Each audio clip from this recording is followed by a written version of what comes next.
And welcome back to the K and A show with no K apparently today. Jeff Ketchum is out, but you still got your main man Anwar Richardson. I am here. I'm going to hold it down for you. I got some fun topics to discuss. So before we get too far into anything, please do me a favor: hit like, hit subscribe, make sure you share the video. Hey, listen. It happened for Ryan's toy review. Like, why can't it happen for your boy? Okay, so hit subscribe and share it. Share it on social media. Give people stuff to talk about. We're talking about so many other crazy things in life. Let's have something light. Let's have something fun. Sports is supposed to be our escape, right? So let's escape. Share it with your friends. Share it on social media. Do all those good things. And I will thank you and appreciate you, especially when I see you in person, especially for all those who keep offering to buy me steak dinners. Thank you so much. So today, the topics I wanted to get into is really the subject is really kind of revolving around something brewing here at Texas. Something brewing here at Texas. Allow me to set this up for a second and allow me to just know I'm going to get to where I'm going, but it's almost going to be like a Sunday service. So just allow me to have my setup, okay? Almost kind of how I write like in the Sunday pulpit. Just give me time for a second, okay? One of the favorite shows that I enjoy watching, I don't say shows, but channels I enjoy watching, don't judge me, HDTV.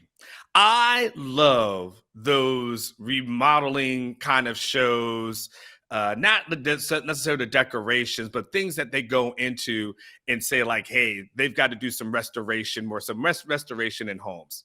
Now, listen, don't judge me. All you guys out there who have wives or girlfriends, you've watched this before. So I don't want to hear it. Okay. You guys know I've been in and out of relationships for a while. So of course I've had the chance to watch HGTV over the years. And after a while, it gets addictive. You start getting into it and you start wanting to see what's going on. Even though sometimes I kind of struggle with the Chip and Johanna thing and the Baylor kind of stuff. I'm like, I liked y'all so much before I knew that. But the most interesting thing when I watch those shows is that when you go, and let's say for a home that they're going to restore, you and I, as just normal people, focus in on the things that they show us, right? They show us the bathroom that looks horrible, right? And it looks bad. They show you the kitchen that's outdated and gross and grimy tiles and everything to that effect. And you go, ugh, that looks bad as well. They show you the miniature closet, the bedroom that is old and outdated, right? You start seeing the walls that have holes in them. And you start going through everything. And you start thinking to yourself, man, this house doesn't really look that great. What can you do here? Why are you even here? If you and I had walked in there, we would walk out. Hell, I would have walked one step in and probably walked out, especially some of these homes that you see from the outside. But do you know what the interesting part about that is those shows are? The people in the realty business, construction business, architecture, all that, they see it from a totally different lens. They see it from a totally different prism. They go and look at the structure and they want to know, is the structure structurally, is this house structurally sound? If this house is structurally sound, they say, you know what? We can make everything work. We can make that kitchen bigger and brighter. We could go ahead and knock down a wall and make and extend this bedroom. We can make a closet. We could go ahead and get brand new bathrooms in there with state of the art everything. And then as you start seeing them starting to work on the home, you realize that they had a vision. What we were looking at in our layman's eyes, the experts looked at it from a totally different prism. It's kind of the same one of the shows I really enjoy watching, by the way, as you guys get to see what I do on a Saturday afternoon outside of football season. I love Bar Rescue. I don't know how many of you guys watch Bar Rescue. I love Bar Rescue. I love John Taffer. I think the show is really great. And then again, it's kind of almost the same premise. Taffer sits outside with a couple of people. They're doing like a little reconnaissance kind of mission, and they're looking inside. And they see, the staff dancing on tables. They see bartenders giving away drinks, right? The food is coming out cold or not at all. And eventually Tafford goes in, he starts looking around, and he goes into the kitchen. It's usually pretty gross, right? Everything is just bad. And then on the outside, you say, man, this place is a dump. Like we can see why you're bleeding money. We can see why you had to call this show because you're about to go under. But Tafford then starts seeing what the structure really is and starts saying, you know what, this place is in a good location. All we got to do is just revamp the menu, teach the bartenders how to do a couple of little things, teach them basic food skills, bartending skills. And next thing you know, they reopen. And for the most part, it usually goes pretty well because the experts start looking at the structure and they'll just look at the outside. What do I mean by that, Anwar? Because when I start looking at the University of Texas, Steve Sarkisian, and everything that has happened within this offseason, I basically see people who are looking at the structure of this program as opposed to the other little things that we saw, mainly the 2021 season. Because the 2021 season is kind of like going into that home that needs to be restored. It's kind of like going into that bar that Tafford's looking at that goes, we need to restore. If you look and just judge it purely on the 2021 season alone, you would say to yourself, man, this thing is a mess. But the interesting thing that has happened the entire offseason is that we've seen players, coaches, parents, to a certain degree, media members look at the structure of this program and say to themselves, oh no, this is something that's really good, something I want to be a part of, something I believe in. Oh, I want to take on this project because I don't think it's going to take that long to get it to where it needs to be. Let's start from the beginning, really, because it really starts, the alpha and omega of this thing really begins with Quinn Ewers, right? Let's go look at the guys who transferred into this program, and we have to start with Quinn Ewers. Now, here's a guy, former five-star, has a lot of options, right? He leaves Ohio State, and of course, everyone wants him, but he wants to come back home, okay? So he decides between Texas and Texas Tech. Now, very easily, for a guy that didn't go to Texas the first time, could have very easily said, you know what, I don't want to go there again. And then especially after last season, he could easily have said, I don't want to be a part of that. But there was something within the structure that Steve Sarkisian outlined, his blueprint, that made Quinn Ewers say to himself, you know what? This is worth being a part of. You know what? I like this. I see the foundation here, and this is something that we can build upon and make better. And Quinn Ewers co-signed on that. And then it wasn't too long after that, we saw Ryan Watts show up out of Ohio State. Again, a guy who's highly recruited, has a lot of options, and says, I want to be a part of this. I want to come to Texas. Wasn't too long after that, we saw Isaiah Nayor. He was viewed as one of the top 5 prospects in the transfer portal this offseason. Star receiver out of Wyoming. And decides, you know what? Texas. It's got to be a part of Texas. Jaleel Billingsley leaves the University of Alabama, which, by the way, is you leave the University of Alabama, he didn't have to. And again, tons of options. I mean, he's a former high recruit. You're at Bama. I mean, once you're at Bama, I mean, you're almost a made man at that point. Like, pretty much most people are going to want you, especially a person who contributed. And what happens? Where does he want to come? Wasn't too long after that, within the spring, Ajay Hall, he comes onto the market. Now, listen, and Ajay, who I think is going to be a baller, could have stayed home in Florida, went to Florida, one of the Florida schools, and said, you know what, I'm cool, I'm chill. But instead decides to himself, you know what, Texas, no matter what they may have seen in 2021. Same goes for Tariq Milton, Iowa State contributor. Could have stayed, could have found other homes. He comes here to a loaded wide receiver room and still says, you know what? I'm okay with this. I believe in this. That's why I asked the question. Something brewing here at Texas? You start thinking about the players, the high school players specifically. You start thinking about back to that class, what they would do, everything they were able to do in that 2022 class. You think of the offensive linemen. Texas has struggled for years to get top elite offensive linemen. For years, it's been a struggle. Had they had guys who have developed into NFL prospects? Absolutely. Connor Williams, Sam Cosmi obviously come to mind. But they weren't recruited out of high school with the thought these are future NFL players. The rankings didn't say that. They developed into it through their hard work and their dedication, their coachability, and their upside. But to be able to pull off what they were able to pull off this last year, I don't give a damn. And people want to say, well, the thing happened with Oregon, and that's what kind of opened the doors for Texas and Banks. It doesn't matter. That's recruiting. That's how it goes. It happens like that at the midnight hour all the time. Sometimes it works for you. Sometimes it works against you. Doesn't matter. At the end of the day, a win's a win. There's no asterisk by recruiting. No one is saying, recruit rivals rankings, 24/7 rankings on 3. You know what? This team's a top 5, but there's an asterisk. There's no asterisk. Go look at it. Win's a win at that point. And they're able to get 2 very highly sought after elite prospects, but then also be able to get everyone else in that class who was highly thought of, highly recruited, to the point where the cavalry is coming, right? So you think of that offensive line class, the defensive linemen that they were able to get in there.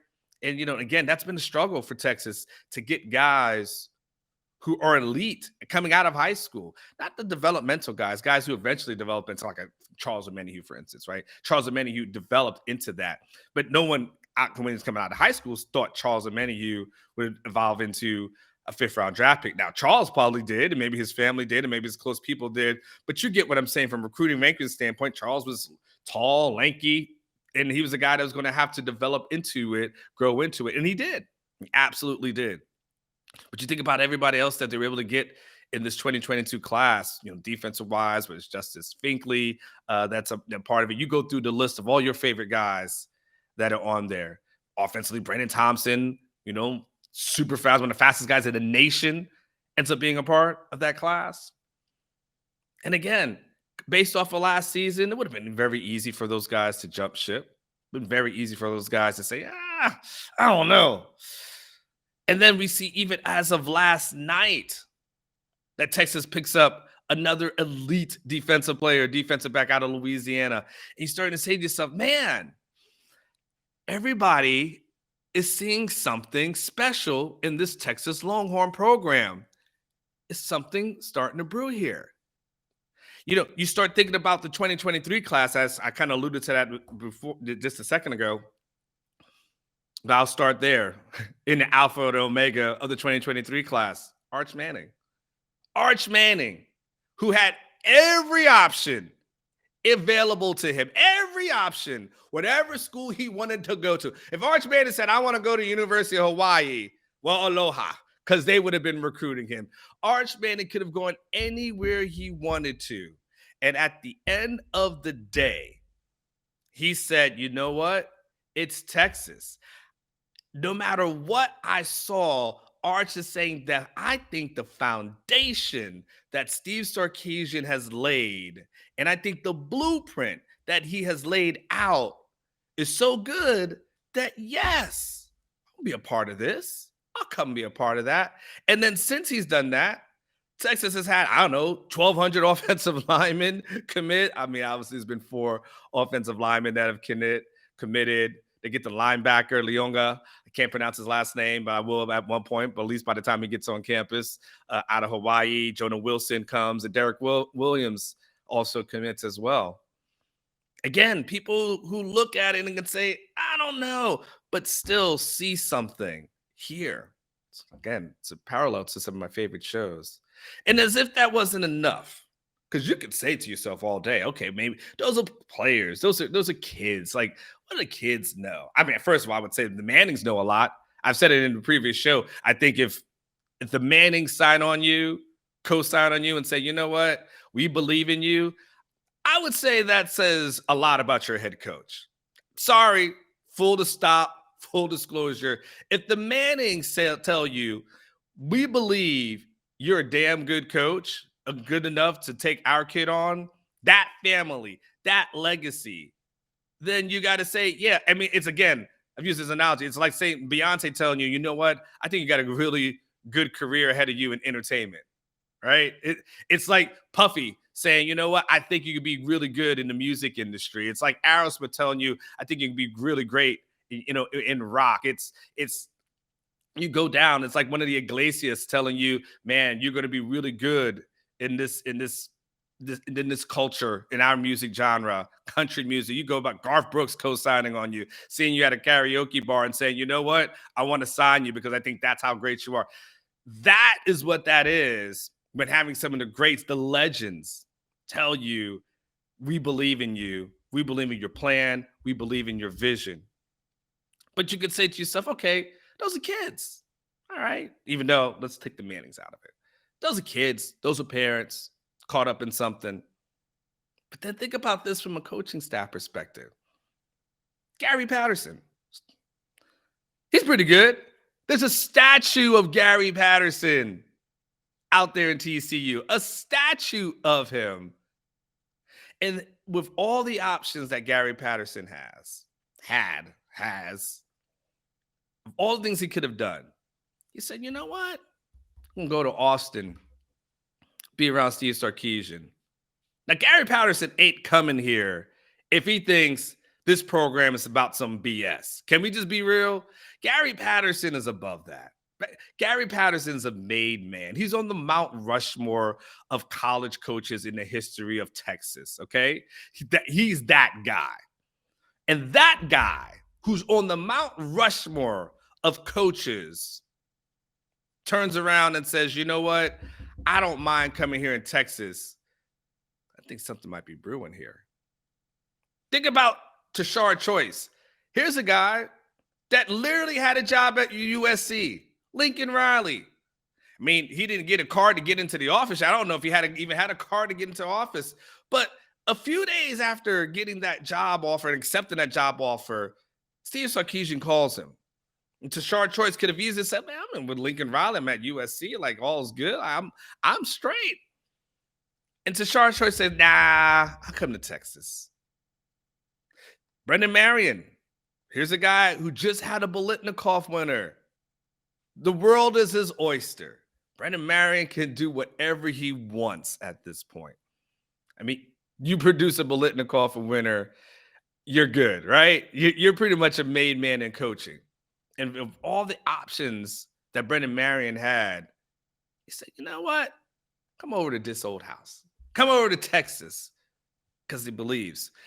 And at some point, we have to look at all the people who are saying, hey, this place is the place to be. This is where I want to be. I believe in Steve Sarkisian. I believe in his vision. I believe in this program. I believe in everything that he's laying out here. I believe in the foundation that he has laid. And even though it may have looked messy on the outside in 2021, even though the bathrooms were messy and the closets were too small, and even though the master bedroom needed to be updated, and even though the kitchen needed to be updated, and everything looked bad, and the yard looked bad, and we could go through some of those things, even though it looked bad, every single person has said, there's enough evidence there for me to believe this is the place to be. I think if you are a Longhorn fan, and most of you are listening to this are Longhorn fans. Some of you listen to this because you don't like the Longhorns, which is cool because haters pay the bills as well. But if you are a Longhorn fan, I think you got to be encouraged. I think you got to be encouraged by the message that Steve Sarkisian is sending. I think you got to be encouraged by the number of people who are really, really smart football people who are saying to themselves, now that guy's it, right? That boy good. You guys remember it from the movie? That boy good. Yes. For those people who are out there who know football, the Ewers family, the Mannings, Gary Patterson, Tashard Choice, Brendan Marion, all the people who committed to this program, who've been around football for all their lives, who have advisors and people who are really smart telling them this is the place for you to go, and for them to feel like this could be home. I think you got to feel really encouraged about what not only the future looks like, but potentially the now. Potentially the now, the this year. I'm not telling you to dream big, but I'm telling you to open your eyes and don't ignore what potentially could be here. Because at some point, you can't be in a minority. At some point, is people are understanding that it's almost like kind of like VIP. Guys, remember? But yeah, I used to go out to the club a lot. Used to be a huge club person, right? I was always out every single weekend. But at some point, you learn the power of the VIP section, right? So what I would do, me and my boy would get a VIP section, just him and I. And then what we would do is take laps, find some attractive women, invite them up to your VIP section. And then next thing you know, you just got a bunch of attractive women that are standing in there having some drinks. Now, some people just want to have a drink, and then some people want to have a more of a social connection. But what you learn is that people who are VIP want to be around other people who are VIP. No one who's out at a club or a bar is saying, you know what, I don't want to be in VIP. I want to stand out there by the bar and have someone step on my shoes and have someone spill drinks and be ignored all night. Like, everyone wants to be there. And this Texas thing is starting to become like the VIP section of the place where everyone wants to be, where people are starting to say that's the spot. Whether it's transfer people, whether it's coaches, whether it's people who know the business itself, whether it's a legacy family like the Mannings, who, if anyone knows football, they do. And they're saying this is the place to be. Trust me, heads are starting to explode around the country. Texas fans, if you think that people didn't like your program before, keep getting more top commits, keep getting more elite commits. Oh, the hate will be real. The hate will definitely flow. But at some point, Cat Williams said it best. People don't hate on folks who don't have anything. People don't hate on folks who don't have anything. No one hates on someone who's standing on the street corner with nothing. They hate on people who live in an affluent neighborhood. That's who you hate on. They hate on you because you're getting the Arch Mannings of the world, that you're getting a Derek Williams, that you're getting the guys in the transfer portal, that the top coaches are coming here. And they can say, look at all the other stuff. Look at the messed up bathrooms and the bedrooms and this and this and that. Because they're going to hate on the other stuff, but look at the foundation and everyone else says, nah. This is what this place is going to look like. And so we shall see. We shall see if the finished product is something that we look at in December and say, there it is. There it is. Maybe it's this year. Maybe it's next. But there's been enough people co-signing on Steve Sarkisian in this offseason that you have to admit, you have to acknowledge that people see a foundation that's here. They want to be a part of it. They want to grow with it. And they believe sooner than later, your Texas Longhorns, I don't want to use the word back, but they'll be pretty good again. And if that many people are saying the Texas Longhorns are going to be pretty good again, you should probably start believing that as well. All right, that's enough for me. Like the video, subscribe to the video. We'll have more things here all the time, whether you're watching it this week, 2 weeks from now, 3 weeks from now, a year from now, 2 years from now, whatever the case may be. It's here for you on this Texas Longhorn football channel. Be a part of it. No one else is putting out videos like this every single day. So if you do like it and you just enjoy talking about your Longhorns or you enjoy hating on it, either way, hit like, hit subscribe. For Jeff Ketchum, this is your main man, Anwar Richardson. Drunk Uncle should be coming up at some point this soon. Maybe this week, maybe next week. I don't know. You'll see it soon. Until we talk again, you guys take care. Enjoy your summer. Peace.